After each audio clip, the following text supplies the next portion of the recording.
Welcome to the Monday night edition of the Blitz Pickup. We have some breaking news. I don't know if y'all saw the thumbnails earlier. We had to do a quick audible. You see, over here, you know what I'm saying? I could audible at the line of scrimmage, unlike someone I know over there. You know what? We ain't gonna talk about it. You know what I'm saying? I ain't gonna throw no shots at Tua. But listen, man, the Dolphins released a couple of people. It's interesting because I want to ask my co-host, are we the only one that made moves, cuts or things like that? Are we getting out ahead of things? You know what? I'm gonna wait till I get everybody up here. But yes, the Dolphins really Bradley Chubb, Tyreek Hill, Nick Westbrook and Kine, and James Daniel. So they're not wasting any time. Shout out to Sully for getting right on the job, not even waiting to March. But before I get into all that, let me bring up my co-host real quick. Lou, what's good? Tone, what's good, dog? Chilling. Hey, is it a reason that there's only two of us in here today? Well, listen, I can't take shot at other people. I'm coming off vacation myself. You know what I'm saying? so I can't. I can't take shots. Yeah, I ain't gonna take a shot. Shout out to Jess. She said she's gonna be running a little late. Shortly. She should be here shortly. Prayers up for Vicinity, man. You know what I'm saying? She coming down with the flu, so you know what I'm saying. Wish her health and a speedy recovery. But listen, man, we got some interesting hot topics to talk. Well, one topic actually. You know, we had a quick audible. I was live on the space, and I was like, Lou, what y'all want to do? You want to put an audible live in the space when the news was dropping? And listen, made it happen. We got some very, very. As a matter of fact, let's get right into it because it ain't no. Let's not even waste time. Well, real quick, Tone. Because again, listen, I can't come out here and just lie to these people, right? So Friday, I made a guest appearance, and I want to say first off, shout out to my brother and sister for holding it down on Friday, right? Yes, sir. But when I came up, Tone, I said this will be addressed on Monday. And all I'm saying is, Tone, Monday has arrived, and now it's time to address. Now, I didn't get in the chat early today as myself. Am I finally, Tone? Am I good now? Am I a man of my word? That's what. Hey, I just wanted to make sure. Well, so now that has been addressed, Tone. Now we can continue with the show, but I can't. I can't come out here and not say nothing. Yeah. You know, obviously I had to get that right real quick. You know what I'm saying? I thought it was gonna be done.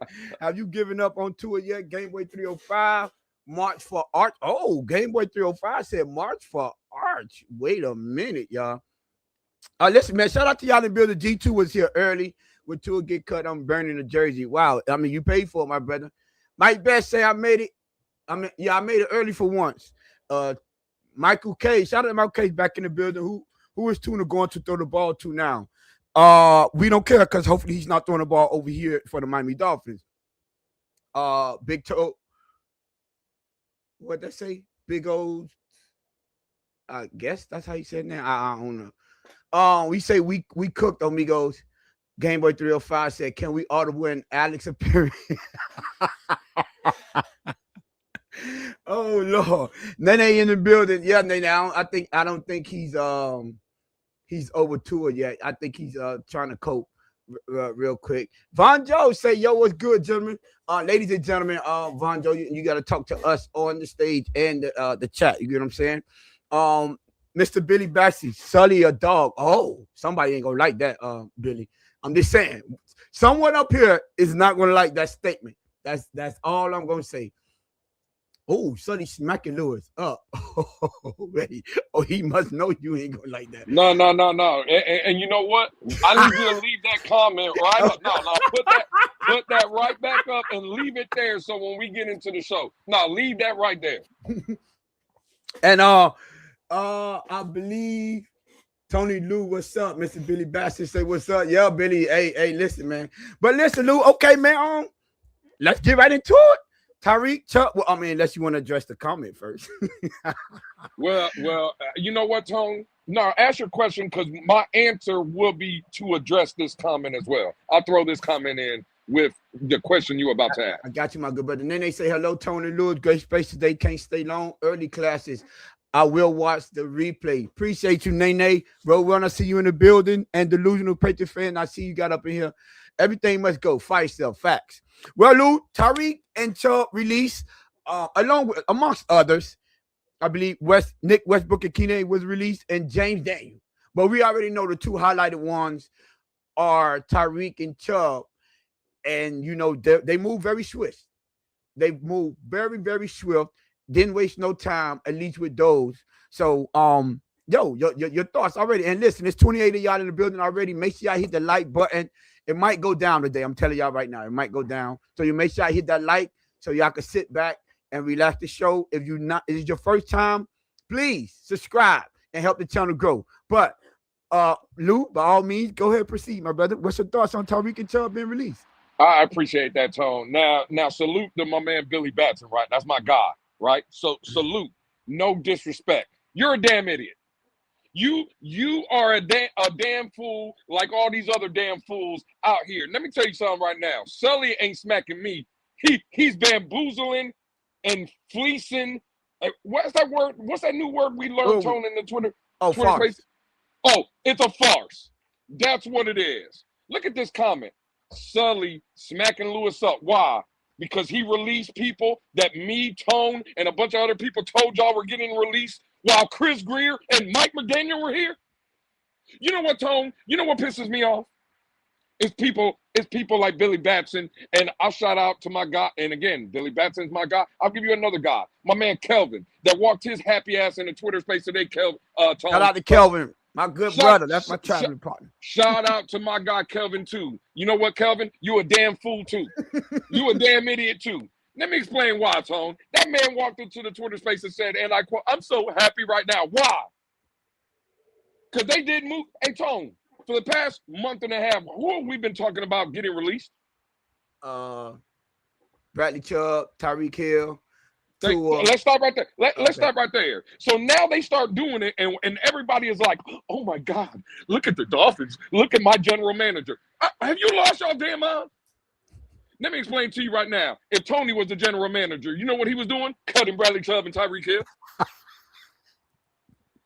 If Nene was the general manager, you know what she's doing? Cutting Tyreek Hill, cutting Bradley Chubb. If my good brother Von Joe was the general manager of the team, you know what he was doing? Cutting Bradley Chubb, cutting Tyreek Hill. Like, this is no shock, Tone. People are like waking up this morning. They're having an epiphany. Oh, my God. Bro, yet again, PR 101. This is what the Dolphins do. They hoodwink, bamboozle, and swindle y'all, and y'all eat it up. They ain't no surprise here. Did we think Bradley Chubb? Well, Tone, I'll ask you, right? And I'm going to go down the list. Did you think Bradley Chubb was going to be on the 2026 roster for the Miami Dolphins? No, they're not. No. So you're not surprised with this move, right? No, of course. So you're not one of these guys that say Sully is cooking then? Well, what you mean, cooking or not? I'm saying I expect it. I wouldn't say cooking. You know, even though I put the shelf hat on there, that just be trolling. But he's doing what I expected him to do. So I'll say that. Okay, cool. Oh, and Von Joe, listen, Tone, we got 31 people, and they are already asking questions early. And I love these kind of questions. My good brother Von Joe, let me see. Von Joe. The problem is, why was Chubb still here and not traded last year for anything? Well, I don't know. I think Chris Greer would have traded him. But remember, y'all guys flew planes and wanted Chris Greer out the building. And your man, what was his name?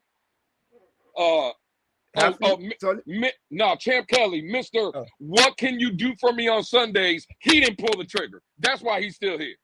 Mm. So again, hey, very good question, Von Joe. I'm gonna tell you right now, Tone. Tonight, it's gonna be a night where maybe my voice gets a little loud. I might scream. I might disrespect some people. I might, again, shout out to my guy Billy Batson. I think he's a damn fool, but it is what it is. That's my guy. Tone, it's not a surprise, though. None of these guys are surprised. I think Jason Sanders is probably going to get cut to release $7.5 million. I think Alex Ingold is a possible cut. There's no surprise here. Well, let me not say that, Tone, and I'm going to throw it right to you. I was surprised today. listening to all the damn idiots that we have in our fan base that were shocked or applauding the moves that we already knew was coming. That's what surprised me, Tone. I didn't realize. Now, I knew the idiots and the minions were amongst us, Tone. I didn't know how many of them there were. Y'all are shocked. Halfley is cooking. I seen Halfley is cooking today. Hey,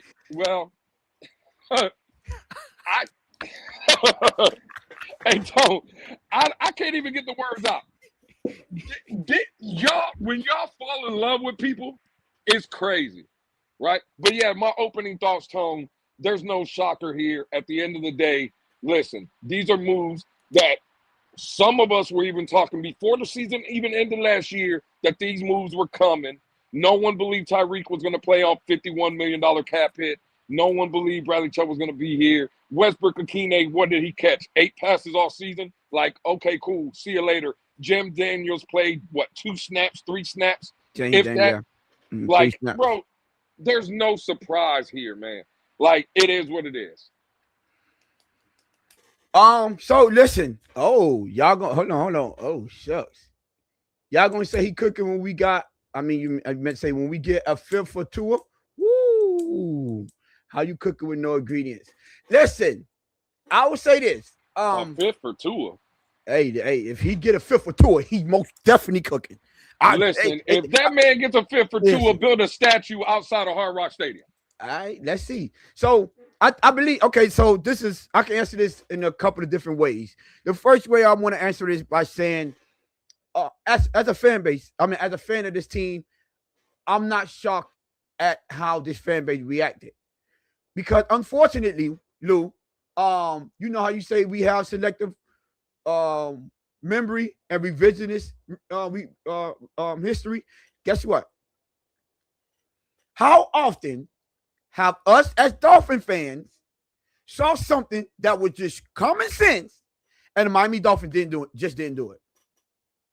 So I think the fan base is kind of, I ain't gonna say shocked, but they're just not used to the Dolphins doing what is right there in front of you. At least for some of us, right? Tyreek not paying on that 5th-year option. Not the 5th year, sorry. Not being back this season was for me and you and people that felt like they were going to do the right thing was a foregone conclusion. Who else? Bradley Chubb. From our standpoint, should have been a foregone conclusion. Nick Westbrook-Akine, that last regime dropped the ball. Now, shout out to Neil. Spoke to Neil earlier in his space today. And I was speaking with him, and I'm saying, Neil pointed out something that, I didn't know how many snaps he had. He was like, if I'm the Dolphins, I would just shut Westbrook-Akine down because the production you getting out of him is not worth costing you or losing a comp pick. It doesn't, because how much snaps he get and how much percentage of the time he plays, it directly affect the comp pick we got for the guys that we left. That's how they measure that out. What production are you getting from the guys you brought in as opposed to the production the other teams are getting from the guys that we missed out on or that left? They dropped the ball on that. Common sense. So for this one, doing a common sense thing is something new for the Dolphins, at least for some fans. Now, for me, I'm not shocked. I'm not shocked because I wasn't holding Sully and Halfley to those same standards, because I'm like, let me see if they're at least going to show us that they have common sense to do the easiest thing. Simple. Those guys need to be cut because cap space. They've done it. Not going to kick them. Not going to praise them. What I will say is, I like how they're not wasting any time with this. They aren't. So, they're not playing any games, because they could have waited with Bradley Chubb too and say, you know what, let's see how much production we could get out of him. So, Lou, I want to ask you a question. The fact that they moved so quick on Bradley Chubb, does that mean something to you, that they didn't even waste any time trying to see if they can find a trade partner in Bradley Chubb? I mean, They probably could have traded him. Tyreek was probably going to be. You would have to cut him. I don't mind the Tyreek cut. You could have probably traded Bradley Chubb. Now the question is, what were you going to get compensation wise for him? I think I don't know if it was Neil that said it today, but I know Neil said was it a 4th or 5th that they had lined up for Bradley Chubb last year at the trade deadline. I think he said somebody offered a 4th, something around that 4th or 5th. But yeah, you're right. So yeah, you could probably get that, I would assume. But well, not now. You cut him, but you probably, if you put him on the trade market, you probably could have got something for him for sure. Shout out to you, Sean. I see you in the building. Mark Brown, I see you getting in here. True Fin fan, what's good, my brother? If I was a betting man, I bet that if the offer is right for Waddle and A10, they gone too. Okay. Again, it's the right thing, and I see it coming. Year it down and start over. Tear it down, I guess you mean. Tear it down and start over. Okay. Be honest with you. The fact that they weren't willing to wait around to see what they could got out of Chubb or Tyreek, because even though he was hurt, it would have been a little bit more difficult to trade Tyreek coming off that injury. And teams know what type of position you are in. So I don't think the only benefit you get from trading for Bradley Chubb or Tyreek is you don't have to deal with the competition when they're a free agent. Free agency, everyone and their mama could go out, and because both of them become unrestricted now. So for that reason and that reason alone, that's the only reason that I feel. Oh, shucks, hold on. Let me shut. You know, hey, we got family in the building. See, I was, hey, Lou, last time I was ready for it. This time I'm ready for it as well. Jess, come on up. What you did? Oh, I was doing the honors, Jess. I'm muted. What's good, Jess? She made it, y'all. I made it. Yeah. So, Jess, we was I was just asking a few questions, but I'm really speaking on Tyreek. Have you heard the news? Sorry, I have heard the news. You see, my name is changed. Change is coming. Oh, wait a minute. Change is. So somebody don't like that, Jess. No. First of all, Jess, it's not that I don't like that. It's and Jess, listen, Jess. You know when I tell you this, it is coming with the utmost respect. Jess, don't be like these other goddamn fools in the chat. Don't be like these damn idiots. Lou, last episode when me and Tony were up here holding it down and everything, and I had said, oh no, we're not gonna trade Waddle, like we're not gonna trade my guy. When I saw that Tyreek news and Chubb was gone, I was like, all right, get Waddle up out of here. My stance has changed. Get rid of them all. Pay A-Chain and everybody else can go. Sorry, Jack Jones, everybody, you out. Bye. See y'all later. Jack Jones. Hey, this must be serious. Yo, this is a full intervention right here. Yeah. Change is coming, goddammit. I see Crypto. Oh, I see Fred. What's up, everybody? Fred in the building. Jess, you're too happy. Lewis ain't gonna like that. Change is coming. Change is coming. But listen, so like I was saying, the fact that they got rid of him early and they weren't really willing to even play around with trying to see who's gonna trade for them lets me know that at least for now, I agree with that assessment 100%. That lets me know that at least for now, they're all about business. One thing I can't do is I can't just come up here and say and be overexcited for something that I felt like needs to be done. Is a no-brainer. We shouldn't have to, guess and hope that our franchise and front office guys are going to do the make the right decisions.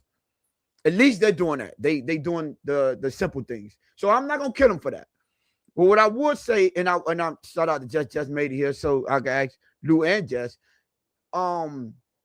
with them getting rid of both of them, right? And it seems, well, do y'all think then it's looking more like a tear down now with the approach that they're taking now? When you say tear down, what do you mean by tear down?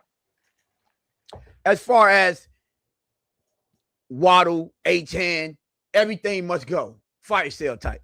No, I don't believe that. No, I do. Yes, they see. I do. You think A-Chain is well again. I think Waddle could possibly get traded if that's what you mean. But Yeah, I don't think A-Chain is going nowhere. I don't think A-Chain's going anywhere. But Okay, it's a complete. We going down to the studs. Yeah, I see. I disagree with that. I know maybe maybe later on in the show we might start comparing this, that, and the third. So I don't want to jump too far ahead. But as far as that time, so we can go ahead. Go ahead. My bad, Lou. Well, no, Tom. So you good if I bring up like a scenario? Yeah, do your thing. Yeah, tearing it down to 2019, like when Brian Flores was here. Again, I don't think people remember when Brian Flores was here. The Miami Dolphins at points of the season were signing Walmart workers and UPS drivers on Wednesday, and those guys were starting on Sunday. That ain't happening this season. Now, some of the guys that we loved over here in the past couple years that we've all, became fond of, this, that, and the third. Yeah, some of those might go. And we've already seen the Bradley Chubbs, the Tyreek Hills, obviously the Tuas. And if Waddle goes, that's fine. But again, when I think of complete tear down, rebuild, this thing down to the studs, that takes me back to 2019. And I don't think that's the case. I don't think it's that bad to where, again, do I think A-Chain's going somewhere? I do not. Do I think Jordan Brooks is going somewhere? No, I do not. Do I think Aaron Brewer's going? I do not. Do I think Patrick Paul's going? I do not. Like, again, that roster in 2019 was bare bones. Again, hiring guys like me and Tony off the street to come play football. Nah, that's not what's happening this season. So no, I don't think it's a complete. Again, if we're talking about a retooling of the team and adding some pieces, taking away pieces, adding some people, yes. But no, when I think of full tear down, that's 2019 to the studs. That ain't happening. At least in my opinion. I don't know how y'all feel, but that's just my opinion. Jess, you disagree with that, or I'm about to say? I feel like I agree with parts of it, but I'm gonna disagree only a little bit because in 2019, Chris Greer was still here. In 2019, there was a lot of people that still were here that are not here now. Yeah.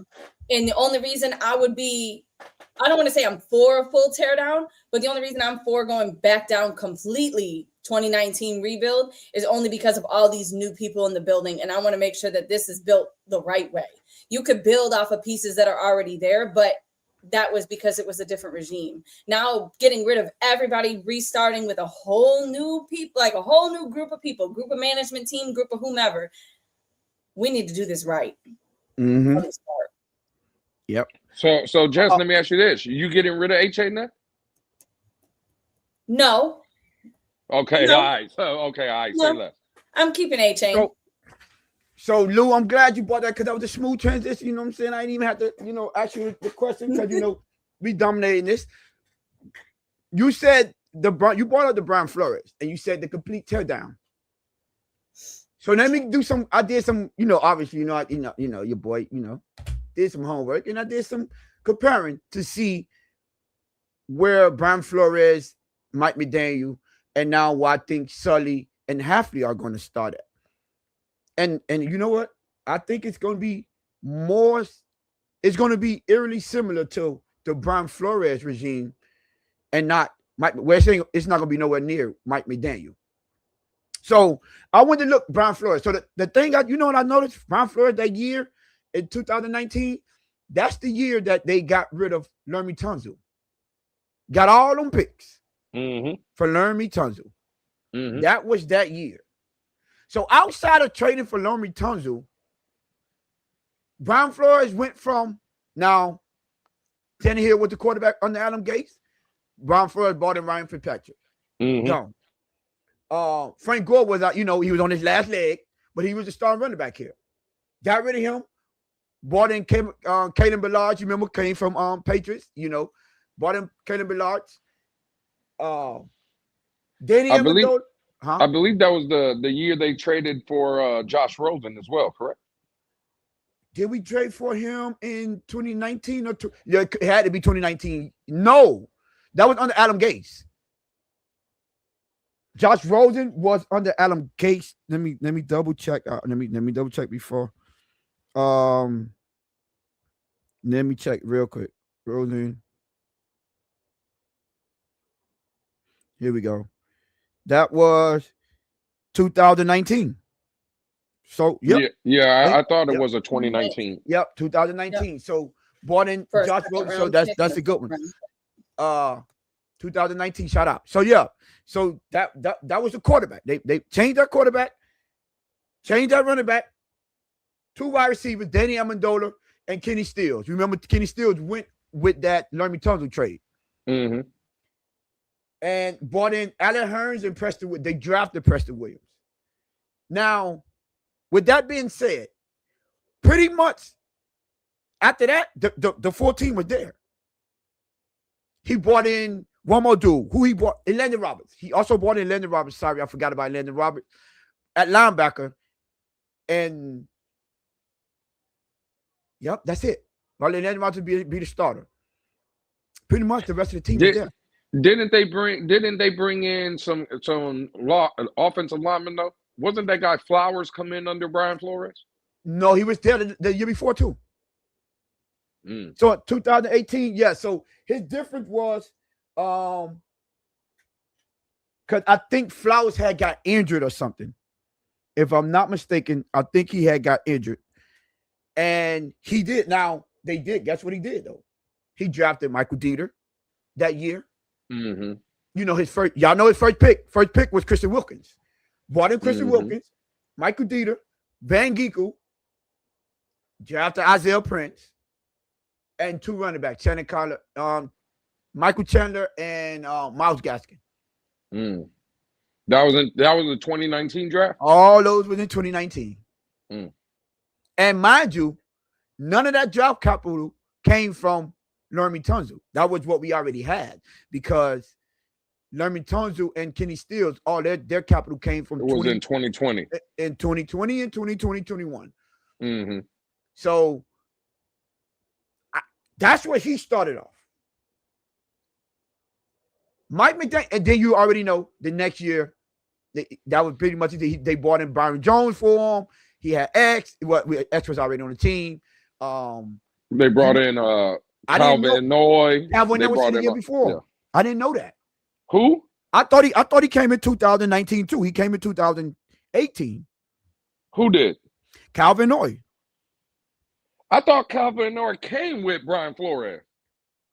No, let me double check that because I looked at it. He was on a roster. That might have been 2019. Yeah, not in 2018. Nah, he Hold came on, with Brian right Flores. Now. Let me check it right now. Kiko Alonso. My bad.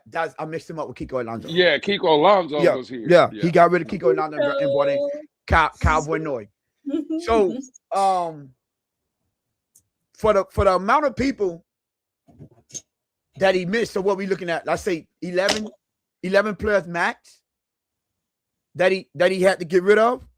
Yep. And then what he replaced them with was pretty good talent. Landon Roberts, Calvin Noy, who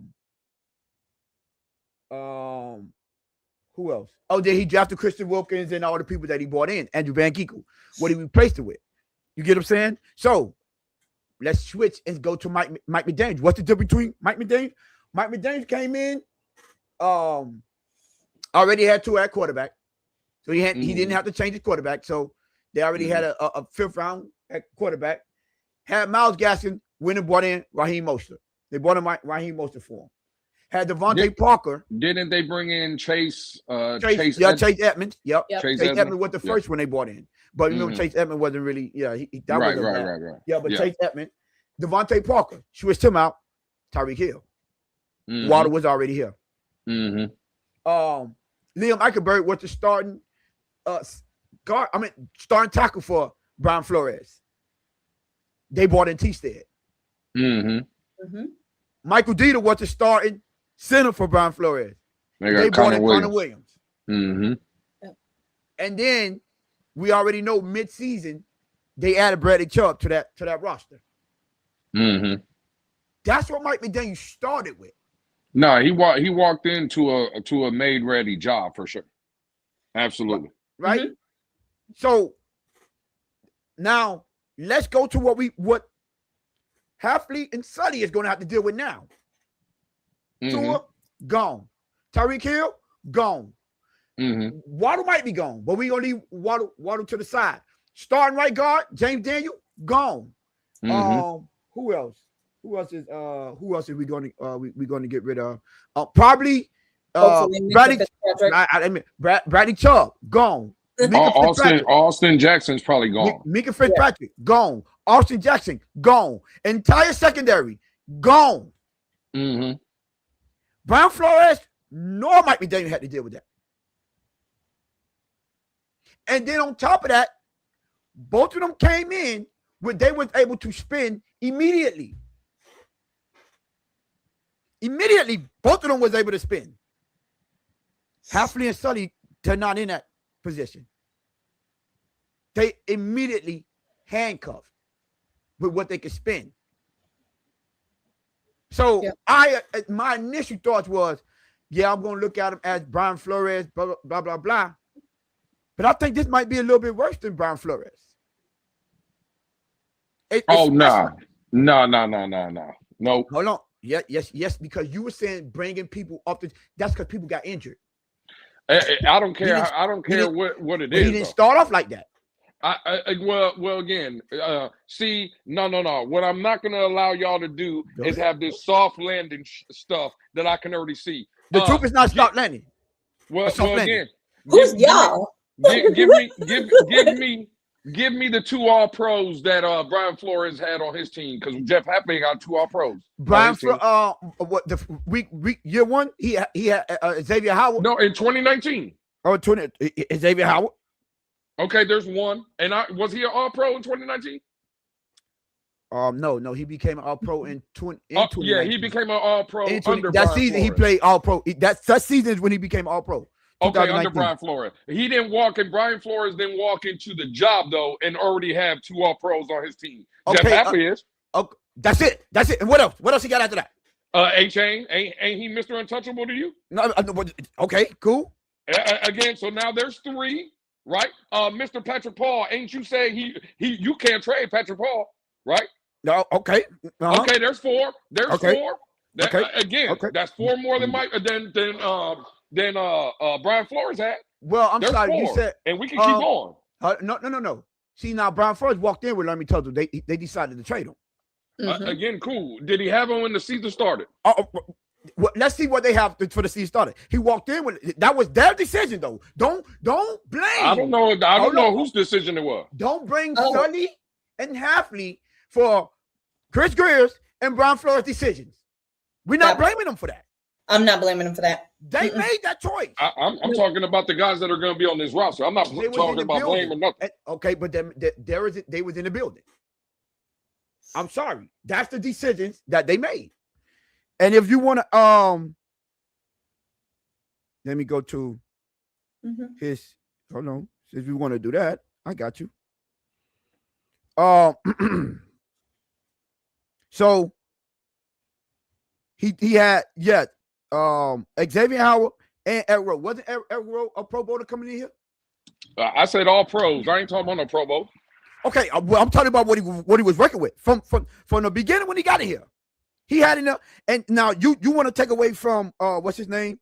I'm taking away from who? But they made it. That's what he had when he walked in the building. Again, that's fine. I'm talking about when this season starts, right? And I'm posing the question: do you think Aaron Brewer and Jordan Brooks you think they're going to be starters going into the season? Like when game 1, or do you think those guys are going to be on the field? Yes, I'm assuming they would be. Neither one. Brian Flores didn't have week 1 when the season started in his first season. He didn't have 2 All Pros on his roster. He did not. But I didn't say what they walked in week 1. I said walking in the building. building. What he walked into. I said walking in the building, what he has to deal with. Okay, well then I'm talking about Brian Flores didn't have to deal with that. Field week 1. No. Week 1, I don't care about week 1. I'm talking about what he has to deal with. Because you know what Brian Flores had week 1? Money to spend. That part. He could go get whoever he wanted. Here goes the soft landing. You want to know? You want to know what else? You want to know what else? No. He had 6 draft picks? Did we trade some? I don't know nothing about that. All I know is I can already see the soft landing. No. Why is the truth the soft landing? Why is that the soft landing? So we're not allowed to say the truth.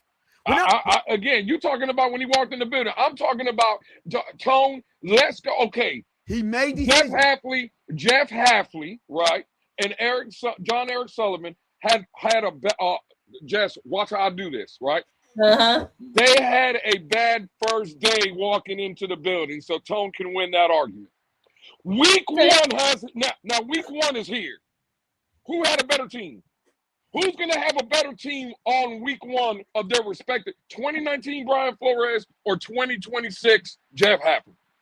Who do you think is going to have the better team? For me, I hope it's Jeff Hafley. Yeah. And okay, and Sully. Well, Tone. Let me take and Jess. Let me take the hope out of it. Let's say. Let's take again, y'all the ones that working with hope. I ain't got no go ahead. Take the hope away. Take the hope away. Now, no, I don't want to take y'all's hope away. I want to take y'all's how do I want to say it? Y'all's thinking away a little bit. I don't want to make y'all think so hard. Week 1, A-Chain is the starting running back, Jordan Brooks is the starting linebacker, Aaron Brewer is the starting center, Patrick Paul is the starting left tackle. That's going into week 1. Okay. Just with that alone, with those 4 pieces, is that not better than the week 1 roster in 2019? Possibly, yes. Possibly. Hey, Jess, did you see his face? Hey, Jess, possibly, yes. No, I was reading something. So the man couldn't even hold. Let me ask you a question. No, because I'm glad you went there. If he kept Lermy Tunsil, Kenny Stills, Danny Amendola, you think that would have been a better roster? But he did it. Oh, thank you. He didn't. No. They was here though. First of all, no. You're not giving him a soft landing. He decided to move up in there. Well, we don't know what Larry Tunsil was. Oh, we didn't know what? We don't know what he was. Yes, we did. We don't know what he was. We don't know what he was. Okay. How do we know? When did we draft Larry Tunsil? 2017 or 16, one of them? No, it wasn't that far. There ain't no way in hell. We drafted in 2018. What are you talking about? He got here 2019. Sorry, 2019.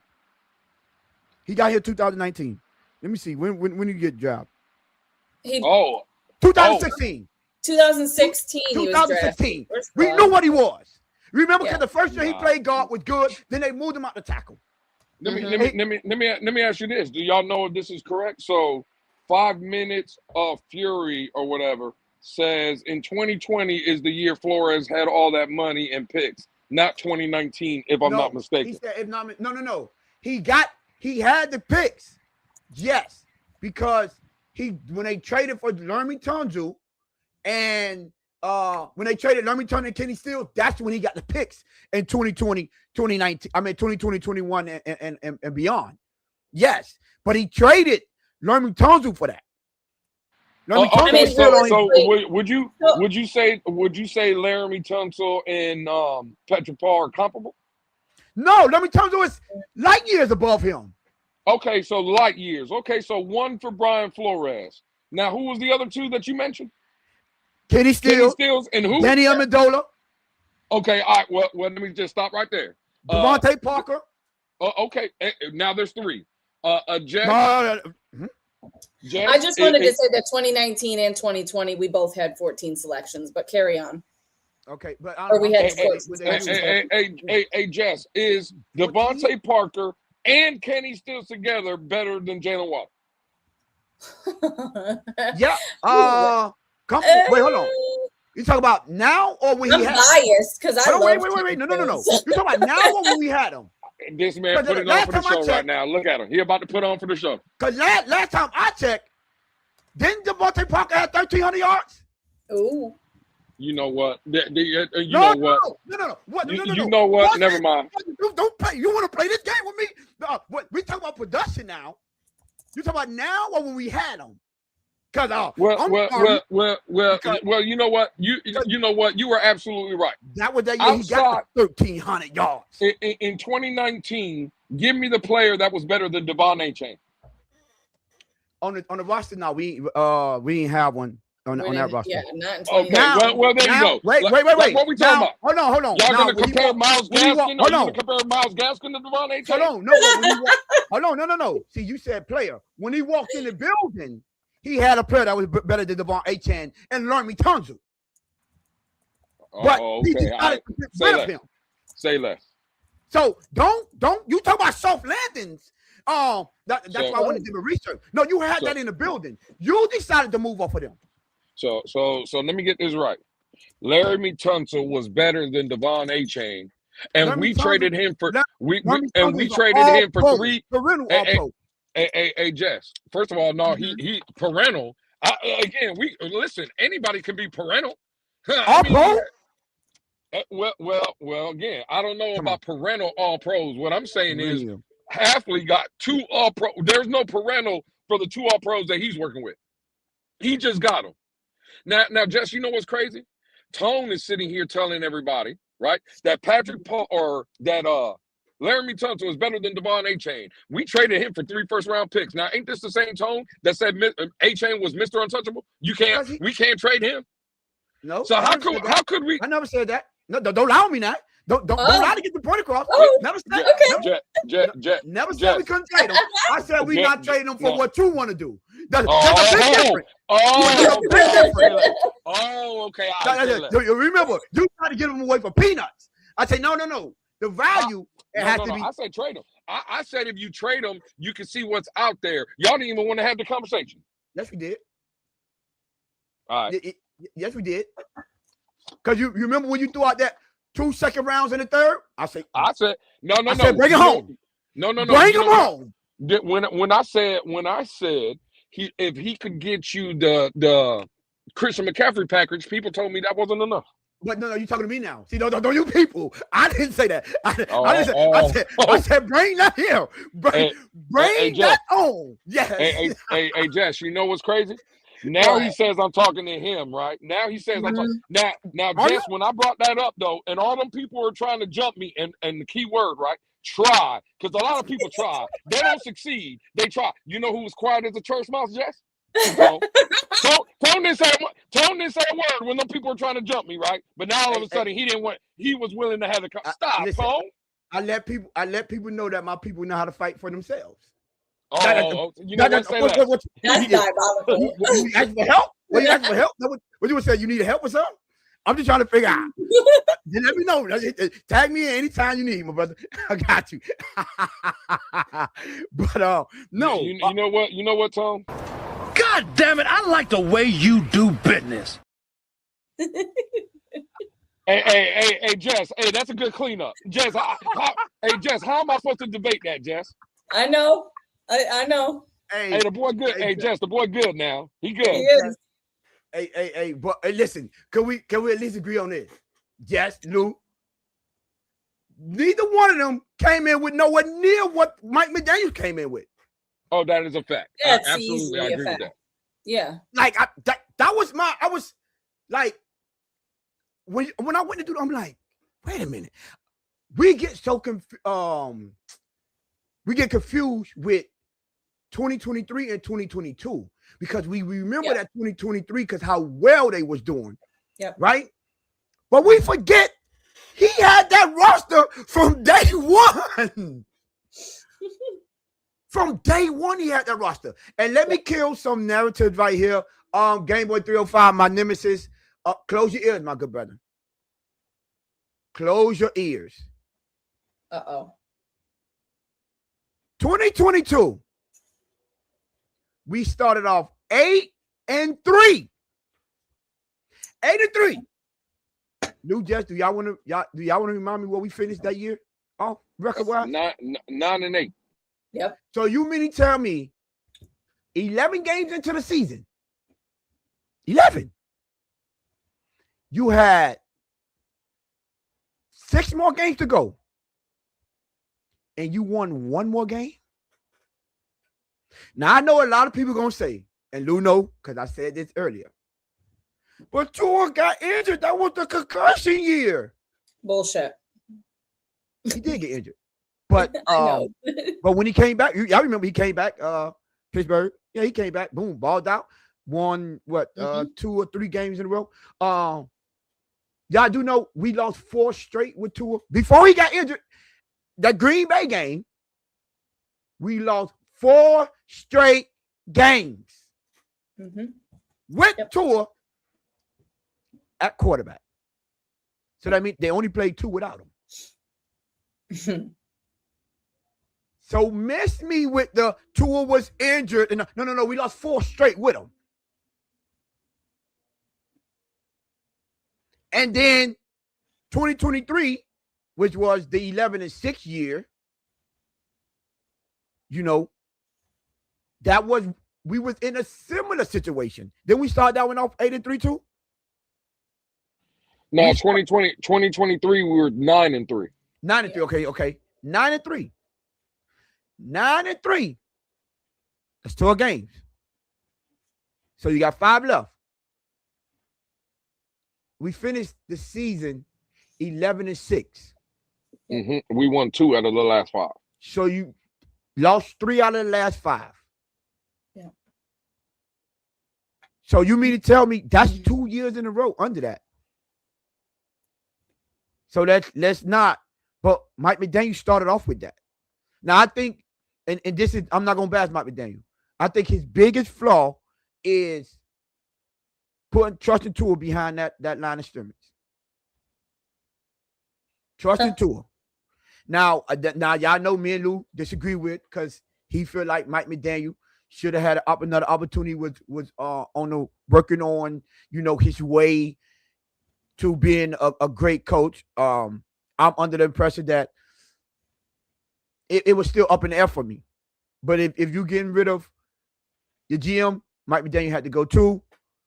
But I would like to ask, he has an offensive coordinator job, right? Okay. Now, I didn't have time to do no research. But can someone tell me when is the last time, or how often, not when the last time, how often guys get head coach jobs and then when they fire, they go to a coordinator, then they come back and have a successful season? Do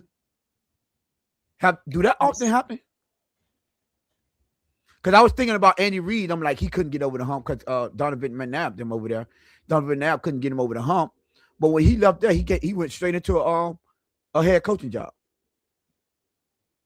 Now, did Bill Belichick leave Cleveland and become a coordinator when he got fired? Do anyone remember? Because I'm not sure. Because he's the only one that I assume got fired from Cleveland. No, I don't believe he became a coordinator. I think from Cleveland, he was straight to New England. Oh, so I was trying to get. So this is unprecedented. And the reason why I'm bringing that up is because my good co-host, Mr. Lou over there, like to say, well, no one won at Halfley. And why they took this job if this was such a bad place? So I would like to ask you why no one wanted Mike McDaniel as the head coach? Probably because of the job he did in Miami. So I think the league might be looking at him like as the way that I believe a lot of the people that's going to give an honest take on Mike McDaniel, not the ones that hate him. But did you say that a lot of coaches go from being a head coach right back into a head coaching job? No, I didn't say that. So what were you saying? The one that was successful, because I was thinking about coaches that were successful, but their players, quote unquote, failed them. And the only 2 I thought of was like the Andy Reids of the world. And, I thought of Bill Belichick. Well, Andy Reid also coached in Philadelphia for like 12 years, 13 years. Yes. And he couldn't get the job done. I would say going. I think it was like 4 or 5 straight NFC Championship games. Yeah, 5 to a Super Bowl. Right. So five straight, one Super Bowl appearance. Again, in a 12-year resume. Yeah, I think that's why he did that. Yeah. And then Bill Belichick went straight over there. Adam Gase went straight to the Jets, bro. Mm-hmm. Even with the job he did under Miami. Yeah, absolutely. But I think Mike McDaniel turn down jobs? He withdrew his name from the Cleveland job. Yeah. But we didn't know. So is it safe to say, and again, you're right, Tom, we don't know, but is it safe to say that Mike McDaniel, if he wanted the Cleveland job, could have had it? That's the part I don't know. Because possible. It's a possibility. We cannot say it wasn't a possibility because his name was still on the list. Well, if you were running that Cleveland franchise, would you have wanted Mike McDaniel or Todd Monken? Me personally, it is my bias because I would have said Mike McDaniel. That's my bias. You know what I'm saying? Mm-hmm. Right. No, I don't want to say it's biased though. I think you just think that Mike McDaniel is a better coach than Todd Monken. Yeah. I think he's more innovative. Yes. Right. I think Todd Monken had a better quarterback. Had Lamar Jackson. Jackson than what Mike McDaniel had in Tua. Right. I think Mike McDaniel, if he wanted a job, I think he could have got one. Possibly. And I can't even really too much push back on that statement. I was just wondering, if he going back to be a coordinator, maybe he feel like that's what's best suits him, at least for now. Now I got a question though. Oh, I'm sorry, Jess, go ahead. I was gonna say I did like a little quick research. So Tony's first question was like, if a head coach is fired, they go to like a coordinator position, then they go back to a head coaching position later. Like, how successful are they? Stats roughly show from just NFL wide from 2000 to 2026, they have like a 1 in 4 to 1 in 8 chance in the league to be successful after bumping down to a coordinator position and then going back to a head coaching position later.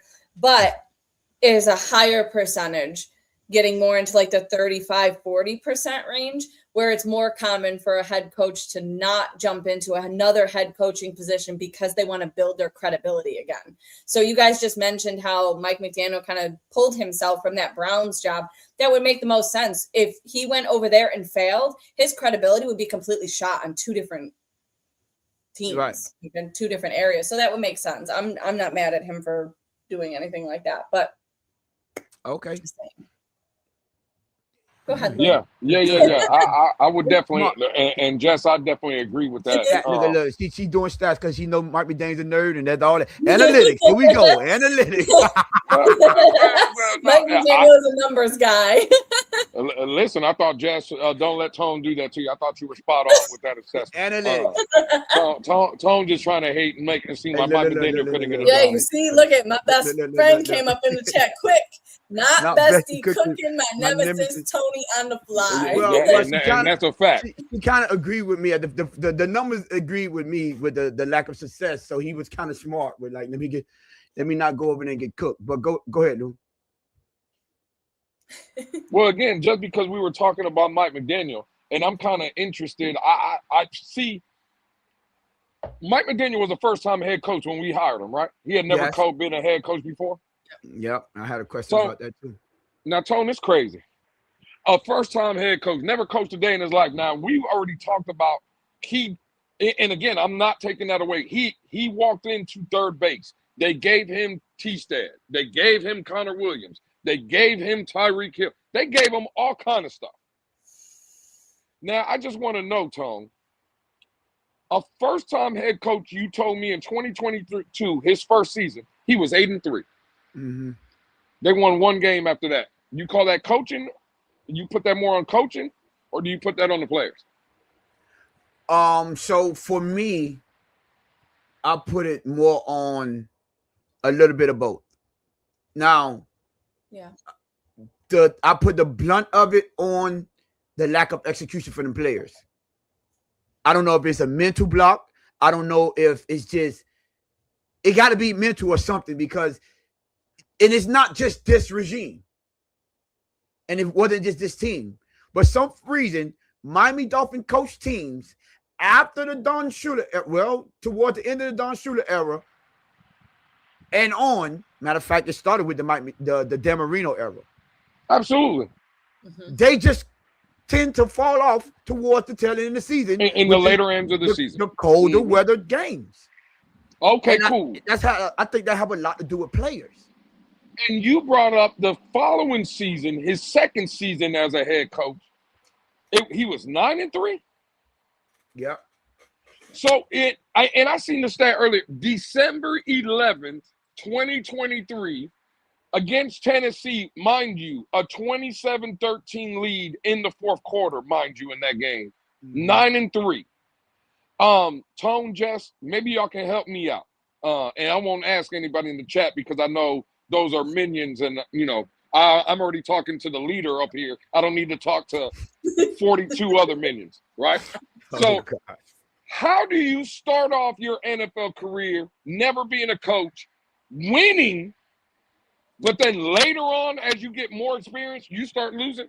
How do you start off as a good coach but end off as a bad coach? Where do they do that at?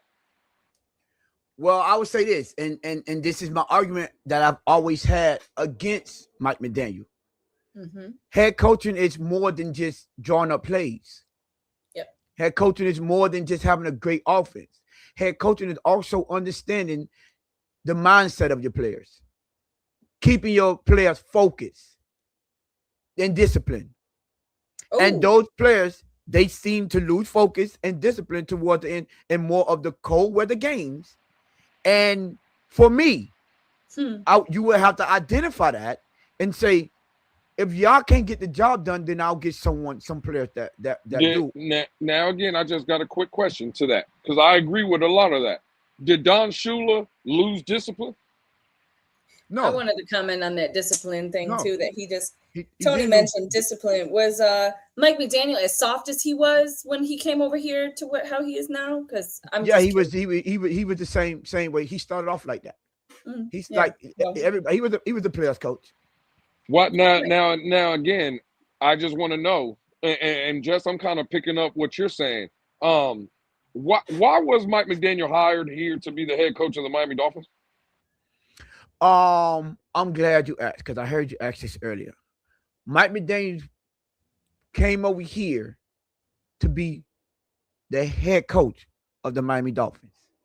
Absolutely. Not just to, because I know where you're going with that, because I heard it earlier. Not just to fix Tua. I didn't say nothing about Tua. He had a plan to fix Tua.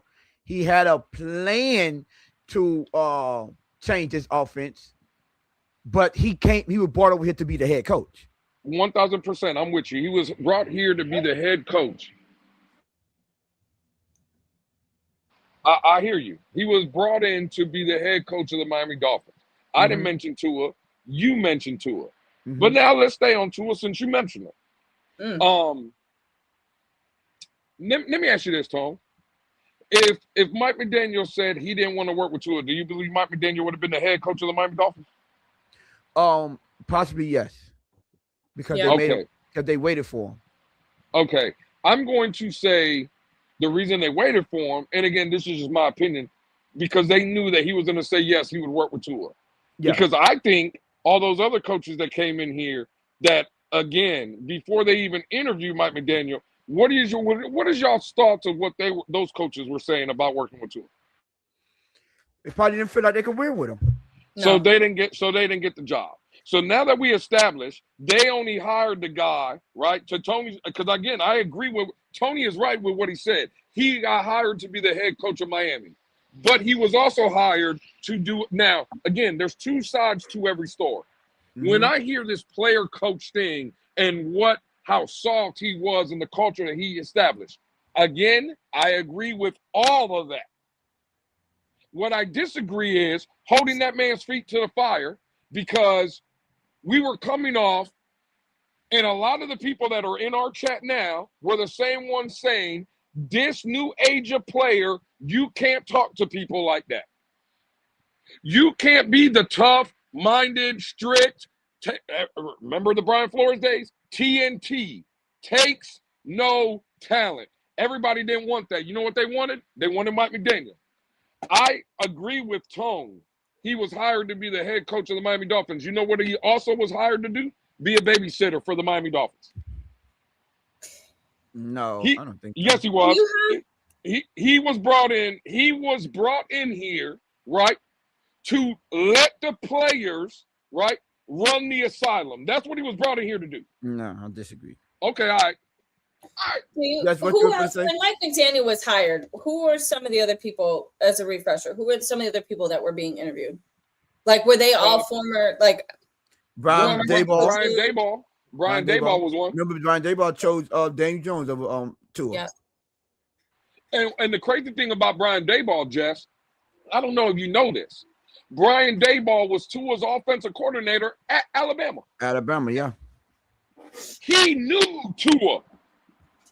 So I guess you could also say, like, about the whole Mike McDaniel thing too, is, you know, obviously now painting a picture of him as a glorified babysitter is diabolical, but Mike McDaniel wasn't a head coach before. Like, it was an easy mind to mold, if you think about it from Stephen Ross's point of view as well. Like, he could easily be influenced way easier than a former head coach or somebody else that already had plenty more experience than Mike McDaniel did. So, well, I mean, yeah, he was hired to be a head coach, but he had never been a head coach before. So now he's going to Brian Flores. That could easily be, yeah. But Brian Flores had a different mindset to begin with. He had a different attitude about him from the start. He's a totally different person. They knew Mike McDaniel was soft when they interviewed him, and they said, "This is the guy because he's going to do exactly what we tell him to." Well, I think no. When they brought in Adam Gase, they hired him because they felt like he would do exactly what he tell him to. When they hired Joe Philbin, they brought him in because he would do exactly what he tell them to. And when they did Mike McDaniel, now when they brought Brian Flores, they assumed Brian Flores was going to do exactly what they tell him to. And so all on was highlight. Now Brian Flores was the one that gave them pushback because, you know, he came from a different culture and with a culture of winning, and it was like every player that leave that Patriots building tell you the only reason they even dealt with that type of coaching is because Tom Brady. And the last time I checked, Dolphins didn't have nowhere near Tom Brady in a building. Absolutely not. Right, so you can't expect them players to deal with that. Now I will tell you this, and I get what Lewis is trying to put down. He's trying to get you go from a Brian Flores, a disciplinarian, to a Mike McDaniel that is more like a player coach. But I think what get lost in the translation there is Brian Flores took it overboard. It wasn't that he was just a disciplinarian; he took it overboard. Now, having players walk in a single file line as grown men. Overboard. I told them to. I'm like, who? Sorry. No. I wouldn't have been with that BS either. You get what I'm saying? So some of the stuff, and even Brian Flores understood. He said, you know, would he have done something different? Could he have done some certain things better? Yes. And I think that was ultimately his downfall. Now, when Mike McDaniel came in, and he was saying that there was babysit was the Dolphins. I thought he was the Dolphins. When Mike McDaniel came in, they brought him in because he wasn't that Brian Flores type of mold.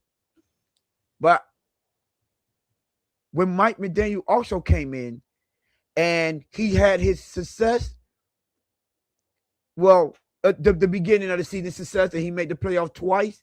He also had decisions to make. So that decision with Tua, did you think that if he was going to do what they wanted him to do, as Jess said earlier, then why did he just not pay Tua? Because they didn't want to pay him. Why he didn't just go alone? Again, at that point, he was already dug in. Again, he was dead ass wrong for that. I'm not going back to 3 or 4 years. What I'm talking about, what we're talking about when he was hired. Again, to your point, Tone, he was hired to be the head coach of the Miami Dolphins. But people like me were basically calling it out at the time, because I know people say I love Mike McDaniel. At the time of the hire, I didn't like it. And at the time of the hire, people like me were also telling everybody he was in here, to your point again, yeah, he was the head coach. He was brought in here to fix Tua, to work with Tua, and play nice with all the other crybabies that were on this roster. That's what he was also brought in here to do. So now I'm going to kill him for doing exactly what he did? No, because I think, when you say to play nice with all the players, no, I don't think they brought him in to play nice. I just think that's his character. They brought him in to not be an asshole to all the players. That's why they brought him in. Because what we do know is when Brian Flores didn't like you, he wasn't, well, no, matter of fact, he was just a complete asshole regardless. The ones that like him, Xavier Howard, he said, yeah, he's an asshole, but he was like that with everyone. So there's a big difference. Some people, they don't mind it. Me personally, I don't mind assholes because hey, listen, we could be assholes together. That's just me. And I'm quite sure Lou, you the same way. You get what I'm saying? Now, Jess, I don't know. You look like you're the type that don't give a F. You know what I'm saying? So maybe y'all both could be, I know a little stirring. So you might be assholes together. So that was, we let's not take that away. They did want someone with a different type of personality. But no, they weren't looking for a babysitter like Lou said. Nah, they just were looking for someone that wasn't giving so much pushback and that just didn't come off as a straight asshole. So yeah, that was a completely different in personalities. But they, to me, outside looking in, they were still willing to do their job when they came. Okay, listen, we brought this guy in. This guy got everything out of Tua. Put him in the best situation to succeed, and Tua still failed. Okay, man, we willing to move on because they felt, and Tua felt like this, and a lot of people on the outside looking in, even Brian Flores, they felt like Brian Flores did not give Tua a fair shake because he already preordained that Tua wasn't good enough to win with. And by all means, he was right about that. But you don't stop. You do not stop doing your job. You don't do that. You still coach your ass off like he did and get the best out of him because that's part of the job. And I think some of the personal feelings got into in a way, and maybe he did some things that he felt like, he probably could have did a little bit better. But at the same time, that don't mean he was wrong. He just, the way he went about it, he could have did it in a more professional type way. But I just, head coaching, like we say, when you become a head coach, you have to constantly evolve and constantly get better. So Mike McDaniel, you came in, let's just say you came in and you got everybody morale up and all the good players, and now people feel like they don't have the father figure over them and Dr. Grinch in the locker room coaching them. Yes, you got them out there, but you still have to make business decisions.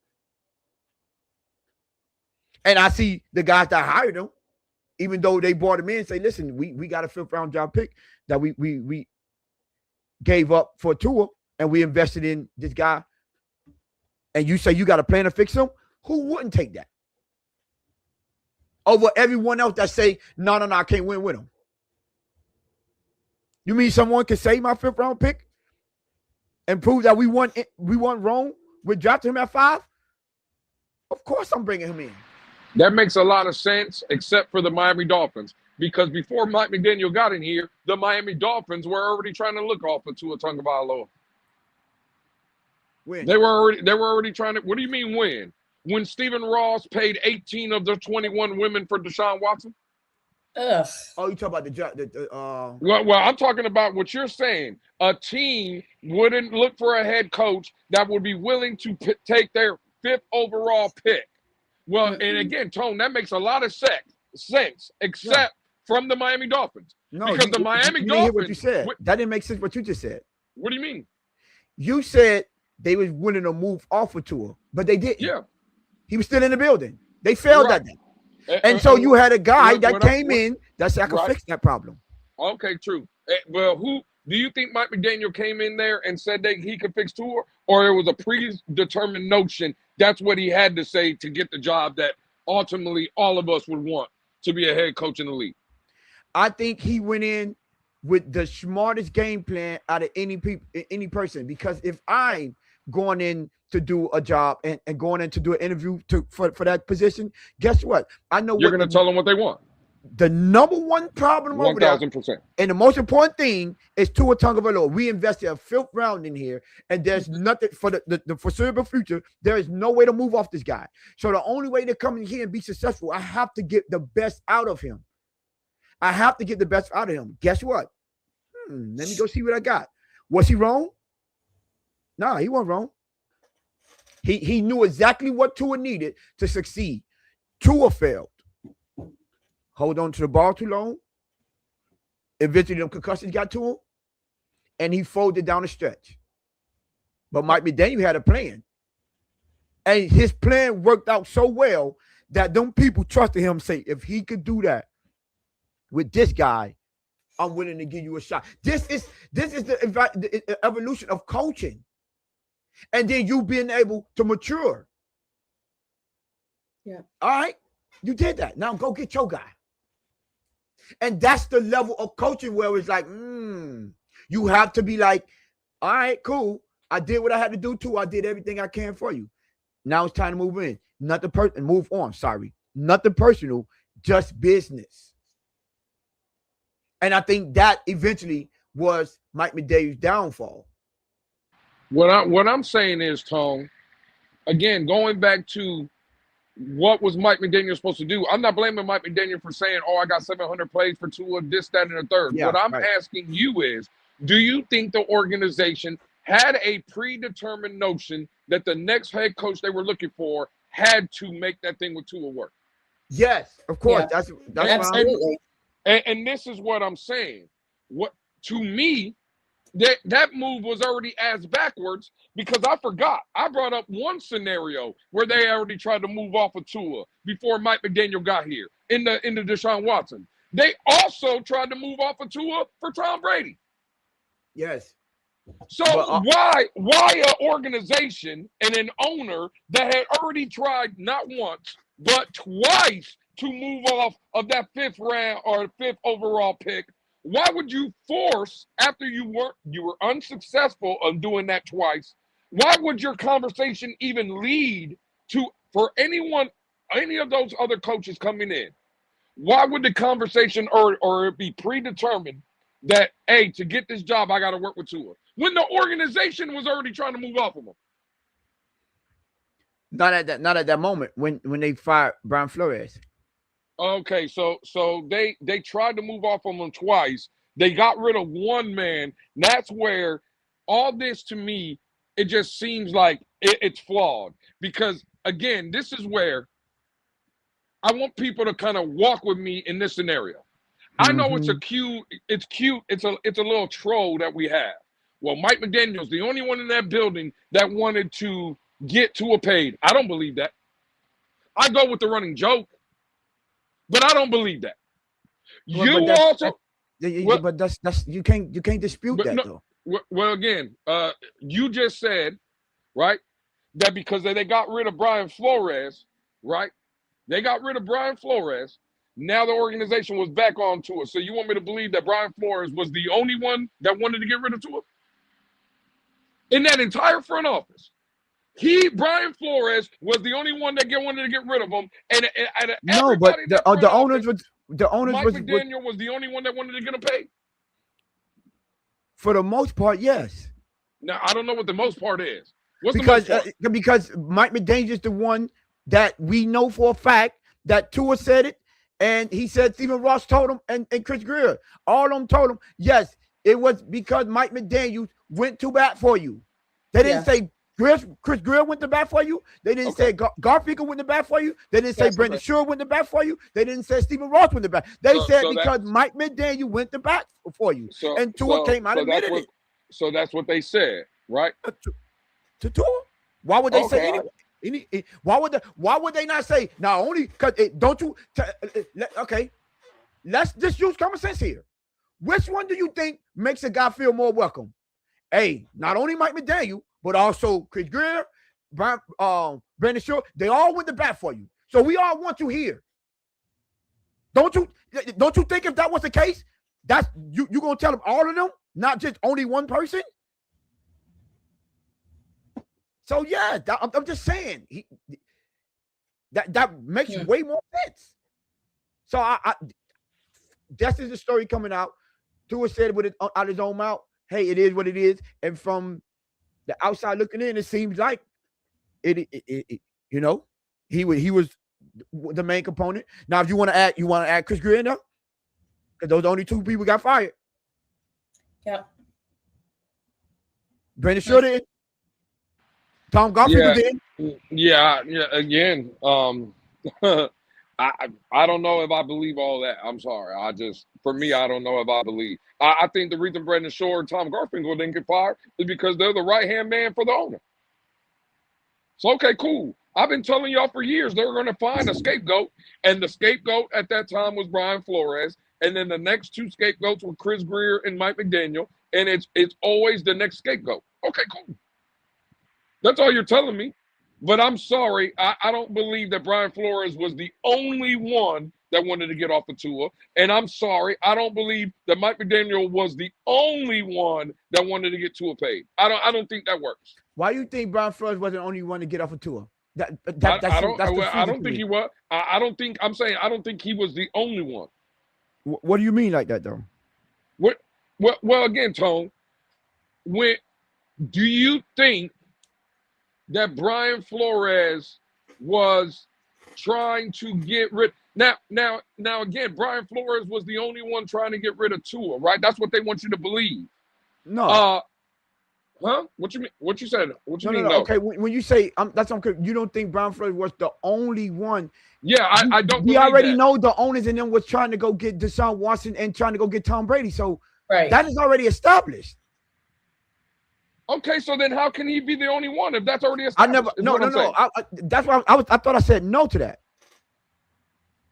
Oh, well, my bad. I thought I said no, he wasn't the only one. I'm saying, okay. All right. I was talking about in the Mike McDaniel and when they extended him, and from that part, now it's already established that Stephen Ross. Why? Because if you got Deshaun Watson at that time, you have ability to get Deshaun Watson. Now, you go do that. You go do it. At that point, he was already a proven commodity. He had already led the league in passing with a trash team. And then Tom Brady, that's a no-brainer. Lamar Jackson, when they had to franchise him. Those are all no-brainers. You know what I'm saying? So yes, you go make the move. But when all those fail, this is what I'm saying. When all of those fail, the next coach that come in, okay, you have to work with this guy because we can't go get Tom Brady. We can't go get Deshaun Watson. And let's be real. You're not moving off a 5th-round pick unless you have someone like a Tom Brady or Deshaun Watson at the time, or Lamar Jackson. Because those would be all considered upgrades, and no one would be caring about what you do with Tua because you bought us Lamar Jackson. But we most definitely not doing that for Josh Rosen or Ryan Fitzpatrick. Those most definitely aren't the future. So yeah, at the time it made sense. They should have been on. Be like, man, if we made a mistake and we get up with them, hey, we scapegoat that. But then at the time when Brian Flores got fired, it's like, bro, we invested this 5th-round pick in him, and none of y'all can't do nothing. Like we already failed on them. Remember, they had already took the draft picks. They couldn't temper anymore. So at that point, they were handcuffed to him.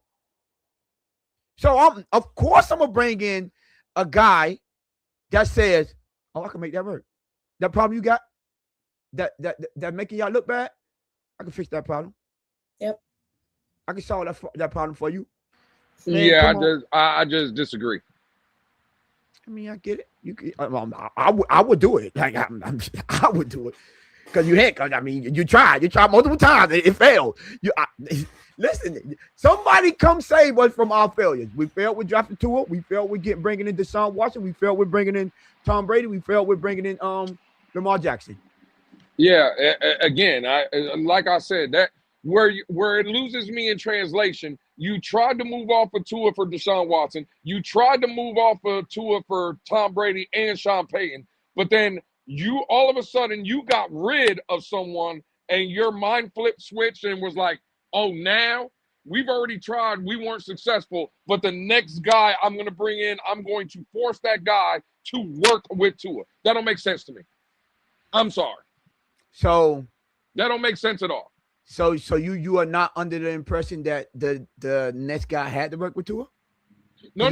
Earlier, I'm saying yes. They told Mike McDaniel or any other candidate at that time, listen, for you to get this job, you got to work with Tua. What I'm saying is I don't agree on how that process moved if you already tried as an organization to move off of that guy twice. If you trying to move off of him and you were willing to move off of him, well, then whatever coach you were interviewing at the time, if they said they wanted to move off of him, I don't know why there would be so much pushback. Because they already failed. Again, so what? What does that mean? They already failed. So you force someone to work with them is what you're saying. That's better because you failed of moving off of them twice. I'm not saying your opinion, Tone. I'm just saying in general, right? You try to move off of them, you fail twice, and your next move is to force another one to work. No, just if whoever candidate, Brian Daboll, for instance, they interviewed him twice. Obviously, he said, "Hey, I'll take the job. I just don't want Tua."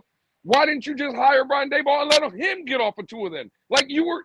The point is you were trying to get rid of him. But you didn't have no one to replace him with. Yeah. So you couldn't go get someone in the draft? No. Okay, all right, say less. Like, what we doing? No, what? So you mean to tell me so I'm supposed to believe you couldn't get nobody else?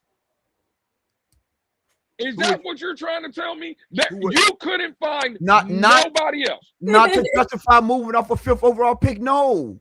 Okay, like you as a fan saying, "Oh, just go get somebody." No. You invested a 5th round pick on him. I mean, a 5th overall pick. You don't just move off of that like that. I want people to understand. They try to move off of him twice. They failed twice, and now we can't move off of him because he was a 5th round pick. And according to what Tone just told me, from 2022 to you couldn't find nobody else. You don't have a 7-round draft. You don't have free agency. Nobody. That's what I'm telling you. No, you don't get anybody. It has to be one of them guys. You lost your mind. You clearly lost yours. If you think you're going, you said 7th round. I'm going to drive a guy with the 5th overall pick. I cannot believe what the hell I'm hearing. And then I'm going to say, well, I'm just going to move up him for a 7th rounder. You gonna ask me if I lost my mind? The 49ers. No. The 49ers didn't move off the guy. They didn't move off him. Hey, Jess. They drafted him while he was in the building. The same thing what any other coach could have did. And that 7th round guy, the guy they replaced with that 7th round guy, Tone, that you're talking about, they wasted 3 first-round picks on the guy. Okay. And when you're telling me we can't find a guy in 7 rounds? Because our guy didn't suffer a season-ending injury. So stop acting like what we doing here? No. And the guys that they had behind them, the Josh Rosens in the world, trash. Josh Rosen wasn't here in 2022. Well, I'm talking about the people that they brought in the backup. Well, guess who? Ryan Fitzpatrick, trash. That's who we had behind him. Ryan Fitzpatrick wasn't here in 2022. I'm talking about the times when they was moving off him. That was in the offseason. So 2021. I'm talking about in 2022. That was all in the offseason. I'm talking about in 2022. You couldn't find nobody. 2022, that was all in the offseason, which means Ryan Fitzpatrick was the quarterback that you came back with. Guess who they eventually went and got? Hey, Jess, they didn't have nobody. They went and got Teddy Bridgewater in the offseason. Jess, can you please tell me, if you can look it up real quick, what quarterbacks were in the 2022 NFL draft? I think that was the Trevor Lawrence draft, wasn't it? I don't remember. In 2022. No, that's 2021. Who was in that draft in 2022? Quarterback-wise. Brock Purdy, Kenny Pickett.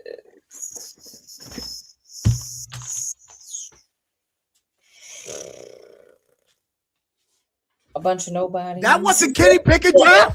That was the Kenny. So you mean to tell me you went and now again, Tone, Jess, you started off with Brock Purdy in the 7th round. Can we get some first round guys in here?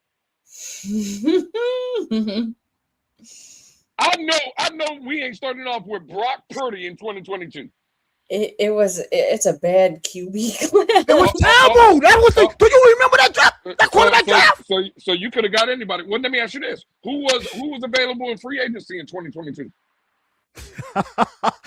The one that they took the one that they that's the year they tried to get Deshaun Watson and Tom Brady. I'm trying to find anybody. According to what Tone told me, Jess, we couldn't find nobody. No. I didn't. No. I said after they failed on Tom Brady. Free agent wise, you're at Jameis Winston, Marcus Mariota, Teddy Bridgewater, Tyrod Taylor, Jacoby Brissett, Geno Smith, Mitchell Trubisky. Sorry, you gonna miss them. You gonna get rid of. I'm gonna tell you right now. For them.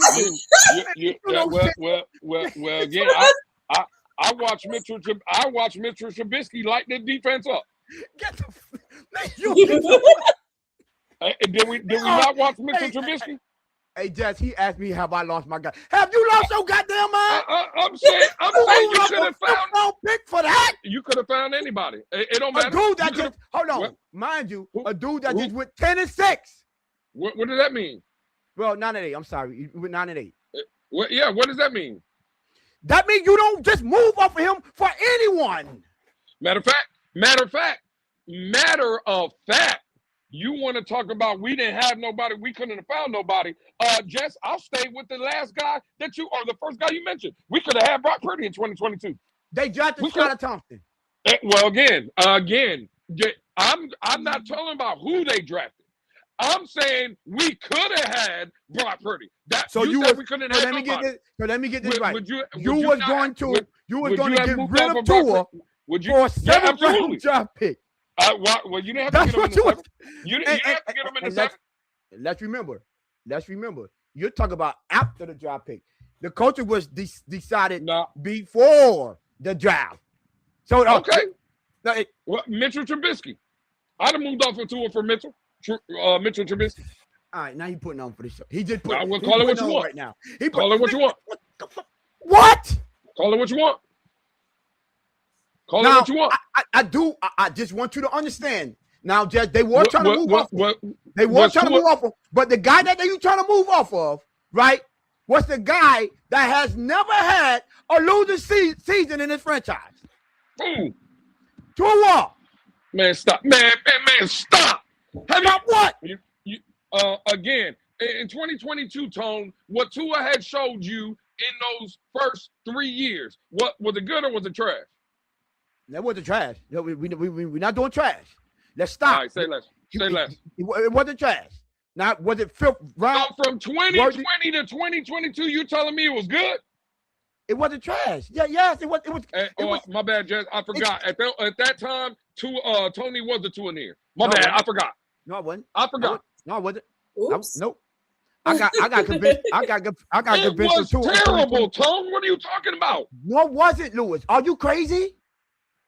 It wasn't terrible. It just wasn't worth the 5th overall pick. Bro, he never had a losing season up until at that point. Sorry. This is the dude you're talking about. Do you think in those never had a losing season moments with Tua, do you think he would have had a losing. Now again, out of those games that you watch, how many of the games would you say that he played in that the defense kind of carried him in those games? There was the defense was, especially in 2020, that defense was lights out. Okay, cool. So without that defense, he would probably have a losing record. No, not 2021. 2021 is the year. I'm trying to see. Is it 2021? Is the year we went to London, and the year that we lost to Atlanta Falcons, and both of them games, Tua gave us the lead at the end of the game. And that defense, that same defense you talking about, let them offenses go down and score. You talking about one game? No, I just gave you two different games. What game? You said London. What's the other one? I said London and Jacksonville, and then the Atlanta Falcons game. Remember, Xavier Howard in the game where Tua had two interceptions. But he still drove us down to take the lead. Okay, all right, say less. Now we gonna change our stance on how we want to play. He still, when his name was called, say less. That's all I'm saying. You don't. What I'm saying is, he wasn't good enough. What you said but was you don't we couldn't move find off nobody. Him for just. You said move off him for a 7th round pick. I would have moved off him at that time for anybody. Oh my God! Come on, dude. You can't do that. All right, well, overall pick. You don't. I know if you would have moved off of him in 2022, you wouldn't have had the issues we're having now. They weren't gonna move off of him. They were just bringing someone. Well, probably if they would have got Deshaun Watson. They were not. The man, so he could be in the waiting. He's proven that he could play in the league. He just wasn't Brian Flores' guy. Okay, all right. Now I don't know if it's true. I don't know because I don't know the story. But no, like I'm like, come on, bro. He wasn't worth the 5th round, but just look at the guys that they were trying to move off him from. It wasn't no just any Joe Blow from off the street. These was guys that was considered at that time top tier quarterbacks. When Deshaun Watson came available, there was no quarterback that young with that much talent. They typically don't come available like that. That was a rare occasion. So you say, yeah, you go. Oh, that's worth taking a shot. Geno Smith went to Seattle in 2022. No, I think it was 24, 20, yeah, or 23. How many years did Geno Smith go over there? And hold on. And I know you ain't talking about you was going Geno, you was gonna move off Tua for Geno Smith. Hey, all I know, Geno Smith, according to what y'all told me, Geno Smith went to Seattle and turned them around. That's what people told me. Is that not what people told me? He had one good year. He want to come back. I don't know nothing about that. I'm telling you what people told me. Geno Smith went to Seattle and turned that franchise around. And Are he you telling me? He still was nowhere near worth moving off Tua. Right? Are you moving? Are you moving off Tua in 2022 for Geno Smith? Let's be realistic here. Well, again, I have no idea. Wasn't Geno Smith? Didn't Geno Smith lead the league in QBR one year? Yeah, I think 2023. I think the year 23. Okay, all right. I think so. Jess, he putting on. He putting on right now. He don't believe in no Geno Smith. I'm telling you, I'm giving you options. I'm giving you options. Jess, one man up here told you that we couldn't find nobody. In free agency and a draft, we couldn't find anybody. That's what one man told you up here, Jess. So Geno Smith went to Seattle in 2020. So he went there the year we drafted to her. Oh, okay, all right. So yeah, nah. You most definitely won. Geno Smith in 2020, Geno Smith had a whopping 33 total yards for the season. Hold on, let's go to 2022. He didn't play. He didn't play in there. Now, the 2021 season, which would have been the year that you would have had to bring him in, he had a whopping 702 yards total. Okay, what about in 2022? 2022 is the year that that's the year that he had his best season. Hold on. But you remember, you got to move up a tour for the 2021 Geno, not 2022. Because it was doing the 2022 was the year McDaniel was getting the job. Exactly. At the beginning of the season. That was 705 yards, Geno Smith. You could have traded for him. Maybe Mike McDaniel would have had 700 plays other than Geno. You never know. Stop. Cut it out. Hey, I'm just telling you what it is. Mike McDaniel watches film, don't he? Yeah, of 700 yards. All right, cool. Well, shit. Tua wasn't no better in 2021. Oh, he was way better. Come on, stop. Nah, but hey, listen, Jess, he hate Tua so much, he gonna stoop as low as to say Geno Smith. Listen, I thought I'd never see the day that my good brother put on for the show. Boy, hey, Jess, I just want to know. I ain't gonna lie, boy. Hey, boy, Jess, you did amazing today, boy. Hey, Jess, I just want to know, Jess, is Geno Smith somebody? No. He is a somebody. Thank you. That's all I said. That's all I said. You could get somebody. And in 2021, in the offseason of 2022, he was still a nobody. Get out of here. All right, say that. He talk about that boy. Hey, Jess, he tried to go to the draft. He was like, yeah, them trash. He tried to go to free agency. But again, so again, all I'm saying is from 2022 to where we have now, what has it been, Tone? Jess? Trash. So what's the difference? Trash is trash. What are we talking about? It wasn't all trash. It was just the end of the season trash. It was just like, he was in MVP talks at the beginning in the middle of the season. Well, who made him that MVP candidate? Mike McDaniel. I said he did his job. The guy that they ran up out of here. The guy they were flying planes for. Yeah, because you know what? He got the first part, but you know what he couldn't do? Couldn't just get over that hump. Like, I know what he get over that. I know what he couldn't do. He couldn't.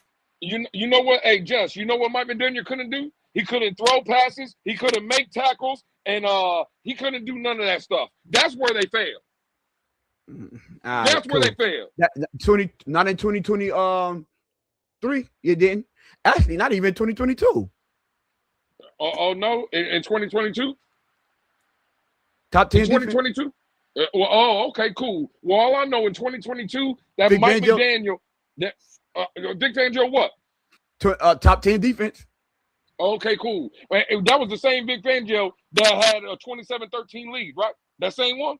That his defense gave him. That he gave him. I'm just saying that top 10. We gave him a top 10 defense. What happened to that 27-13 lead? They had one bad game. Oh, okay. All right. Say less. I mean, that same defense you talk about. I ain't talking about no defense. With the game on the line, with the division title on the line, held Josh Allen to 14 points. With a bunch of, you know what you said? A bunch of dudes that was making Subway sandwich the game prior. Those same people you said Brian Flores couldn't work with. He held Josh Allen in that potent offense to 14 points with the division on the line. Oh, okay, all right. Oh, okay. I'm just saying. Listen. Yeah. I know that offense ain't do nothing. Well, I do know there was opportunities in that game. There were. Okay, all right. But they didn't capitalize. So Mike McDaniel should throw passes, is what you're saying. No, he should. He should bring in a guy that he know can throw the passes that he needs to throw. Oh, okay. All right. Say less. All right. Yeah. I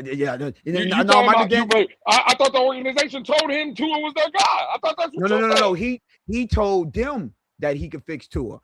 And you know what? You know what, Lou? I'm glad you said that. Did he not fix him? Yeah, and when after that 2023 season, when he folded after Mike McDaniel gave him the best opportunity of his life, they was willing to say, my boy, you did appreciate you. You did such a great job. Pick your quarterback. We ain't trying to sign this dude. We're going to give you an opportunity to pick your quarterback. Guess what he said? Yeah, I'm going to stick with him. What? I'm gonna stick with him. That's what he said. That's the part of the coaching that he failed at. Business, not personal. And I think he would have been. Yeah. Boy, everything y'all do is personal. Now you talking about business. Stop. What y'all talking about, man? No, not when it comes to business. Well, again, maybe not you, but all these overly emotional minions in the chat, that's all they do. They always talking about emotion, not business. I ain't trying to hear none of that dumbass shit you talking about. Hey, Lou, you know what? I'm going to take a page out of you. I thought I never had to reach to this guy. But when you got me agreeing with Game Boy 305. Oh, boy. Now you know what? You know Smith. And again, listen, really? I know, Jess, cover your ears because I know this is your bestie, right? And Game Boy, first of all, and Game Boy is my dog, right? I mess with Game Boy 305 to the fullest. Tone, you could have said Tom Brady, and he would have said Tom Brady over Tua. Man, you know that man loved Tua. I didn't see him say Tom Brady.